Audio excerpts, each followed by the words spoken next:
Kas yra stiliaus klaida? Šis klausimas kyla ne šiandien, jis kildavo ir anksčiau. Kodėl? Todėl, kad į stilistiką buvo sukišta gana daug dalykų. Ir teko matyti ne vieną darbą, ypač valstybinių egzaminų rašinių, kad mokytojai žymi stiliaus klaidas ten, kur su stilium nieko nėra bendro, o kur nėra gramatikos dalykai, arba kur yra sunkiai paaiškinama, kodėl reikia taisyti. Tokiu atveju mes stilistiką padarom šiukšlyną. Ir nebeaišku tada, kas tas yra stilistikos objektas. Ir jeigu sakom, kad stilius yra mano asmeninių raiškos priemonių visuma, įdomu, kokiais būdais aš galiu pažeisti savo stilių. Koks tada yra tos klaidos objektas? Net ir pataisimas, kad tai yra stiliaus netitikimai, niekiek neišgelbsti, vis tiek yra netitikimai. Ir pavyzdžiui, vertintojams yra aiškiai parašyta, kas yra stiliaus klaidos. Kalba turi būti aiški, logiška, sklandi, tiksli, glausta. Bet juk tai labai abstraktu. Galų gale logikos klaidos. Logikos klaidos turėtų būti visiškai atskirai. Jos neturėtų įeiti į stilistiką. Čia yra raiškos būdai.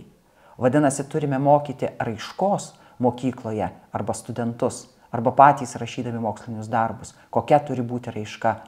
O logikos klaidos juk priskiriamos normos klaidoms. Kitas dalykas, profesorius Župerka yra labai aiškiai pasakęs, stilių normos bei reikalavimai nėra griežčiau apibriežti. Vadinasi, ir negalima sakyti, kad yra stiliaus klaidų, nes tai yra neapibrėžta. Nes tada neįmanoma išaiškinti nei mokiniui, nei studentui, nei mum, kai gaunam recenziją ir būna parašyta, yra stiliaus nelygumų. O kokie tie stiliaus nelygumai? Ką aš pažeidžiau? Nes puikiai suprantam, kas yra klaida. Galų gale dar ir labai priklauso stilius nuo konteksto. Viename stiliuje tai gali būti laikoma kaip nelygumas stiliaus, bet kitame stiliuje tai bus visiškai puikiai raiškos priemonė. Stilių tai yra skirtingų, o dar yra postiliai, o dar yra žanrai.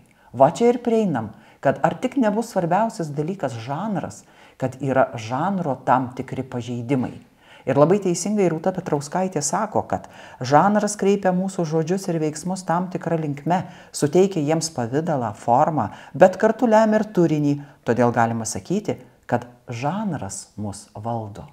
Taigi apie stiliaus klaidą turėsime kalbėti ir vis dėlto galų gale susitarti, kas tai yra.